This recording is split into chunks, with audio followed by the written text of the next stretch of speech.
Hola, ¿qué tal? Yo soy Paulina Ugarte, esto es Picando Letras, el programa social de Grupo Fresnillo PLC. Hoy vamos a hablar de emociones y de sentimientos. ¿Sabes cuál es la diferencia entre uno y otro? Y otra pregunta, ¿tú crees que los libros detonan emociones o sentimientos? Emoción, ¿qué es emoción? Emoción viene de emotio. De sitio, motio, trasladar, mover hacia. Entonces, emoción quiere decir mover de sitio algo que estaba aquí, lo muevo de sitio para acá. ¿Qué es lo que muevo? Lo que tengo en el interior. Entonces, una emoción es una reacción, es casi una reacción química, algo que nos ocurre en un instante. Nos imaginemos que de repente alguien da un portazo atrás de nosotros hacemos esto. ¿Qué ocurrió en ese? En ese acto ocurrió que algo nos asustó, todo nuestro cuerpo se tensó, se movieron neurotransmisores, se liberó adrenalina, me impresioné, incluso a lo mejor hasta me dio un poco de taquicardia. Todo eso, todas esas emociones fisiológicas, todo lo que yo expreso con la cara, todo eso tiene que ver con una emoción. Entonces, digamos que una emoción es una reacción automática, instintiva. Las emociones son instintivas y están ahí para algo, para protegernos. Por ejemplo, el miedo sirve para protegernos, para alejarnos cuando nos sentimos amenazados. El asco sirve para no probar aquello que nos pueda hacer daño. ¿Saben de dónde viene la palabra motivación? De emoción. Entonces digamos que las emociones son lo que motiva todo, lo que mueve todo de un lugar hacia otro. De ahí viene motivar. Vamos a movernos por algo que me enciende, algo que me hace ir por ello. Las emociones además tienen tres componentes. Tienen un componente comportamental, aquello que se ve, cómo me comporto ante lo que me sucede. Son las expresiones, son los gestos, es todo aquello externo, todo lo que se ve, mi conducta, mi comportamiento hacia eso que me sorprende.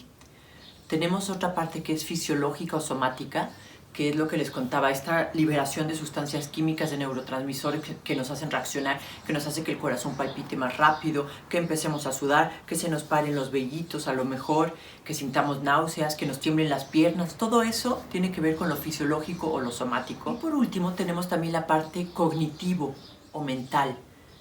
Es cómo entendemos eso que nos pasa, cómo tomo conciencia de lo que me pasa y cómo lo nombro. Lo cognitivo tiene que ver esta manera de comprender lo que me está pasando. Esto después vamos a ver que tiene mucho que ver con la parte cuando ya hablamos de sentimientos. Y bueno, entonces, ¿qué es el sentimiento? El sentimiento es cuando puedo traducir en palabras aquello que sentí. Eso ya es un sentimiento. Siento mariposas en el estómago porque veo al hombre que me gusta y entonces me pongo nerviosa, bla, bla, bla. Todo, ¿qué es eso? Pues es ansiedad. A lo mejor después puedo decir, sí, es ansiedad, pero es porque estoy enamorada. Entonces le puedo poner nombres a todo aquello que estoy sintiendo. A lo mejor es amor, o a lo mejor es angustia, o a lo mejor esa angustia que tengo y la siento en la panza y pienso que son mariposas, solo es hambre, ¿no? Vamos a tener que ir detectando qué es lo que nos pasa. De eso se trata, de que logremos entender qué nos pasa a nivel fisiológico corporal, entendamos cómo reaccionamos, cuál es nuestra conducta, nuestro comportamiento. Entonces ya después podemos hacer algo con eso. Hay una metáfora muy bonita que de los sentimientos que dice, imaginémonos que las emociones es un océano, es el mar. El mar tiene olas que van y vienen y siempre van a estar. A veces esas olas son enormes, a veces están pequeñitas, serenas, tranquilas.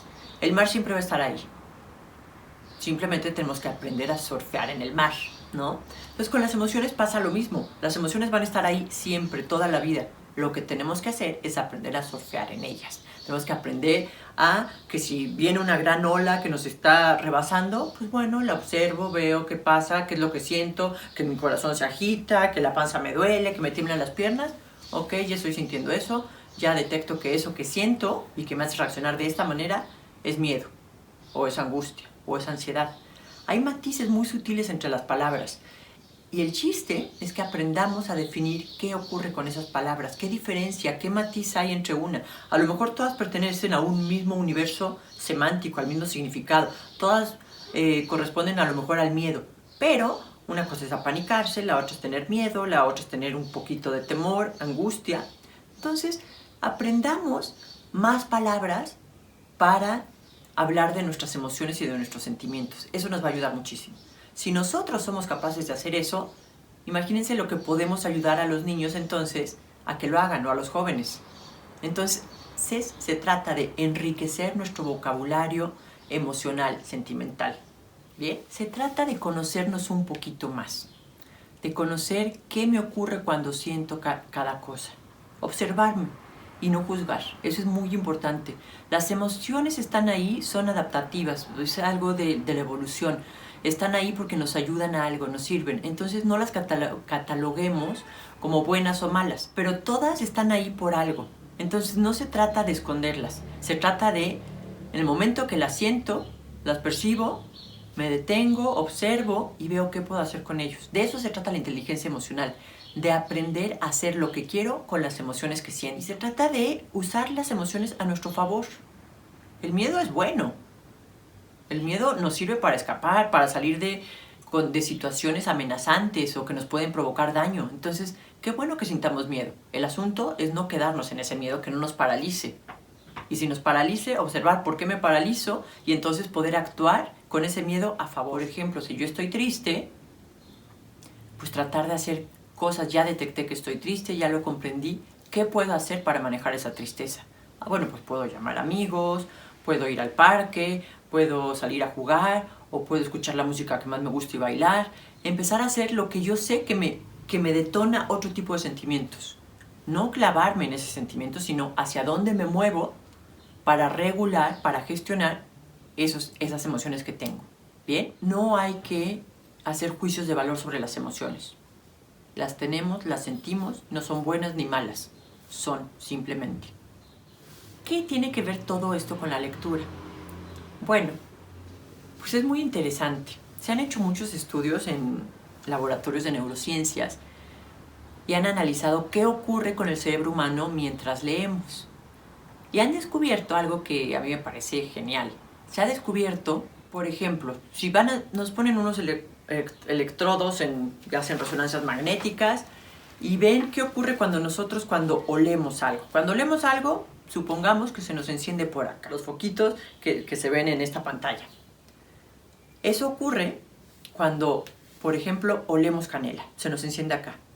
Bueno, pues han hecho experimentos en los que no hay canela, pero uno está leyendo unas hojitas, un libro, un cuento en el que se menciona la canela.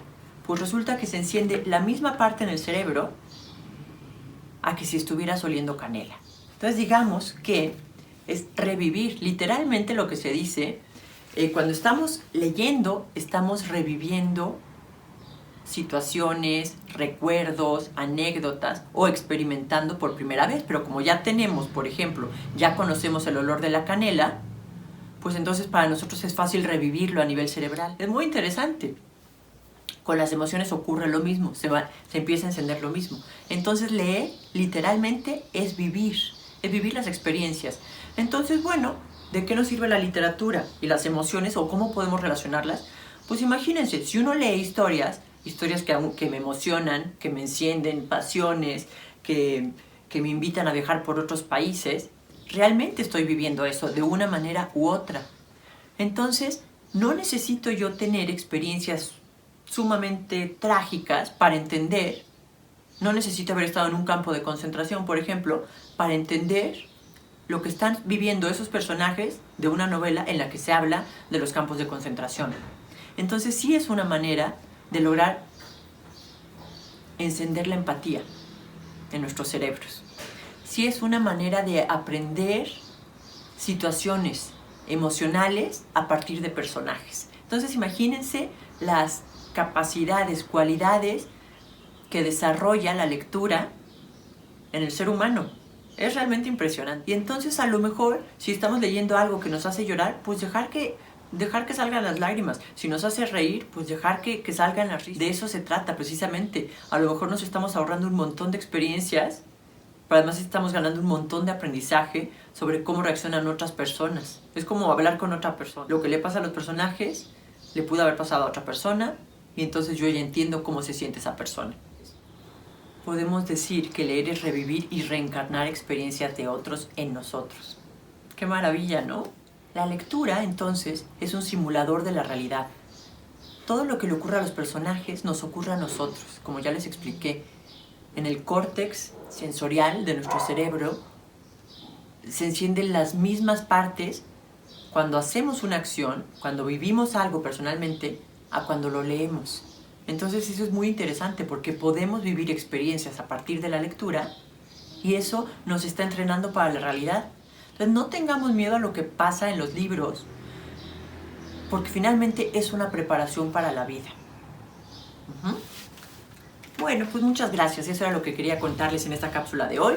Nos vemos en la siguiente. Soy Paulina Ugarte y esto es Picando Letras. Adiós.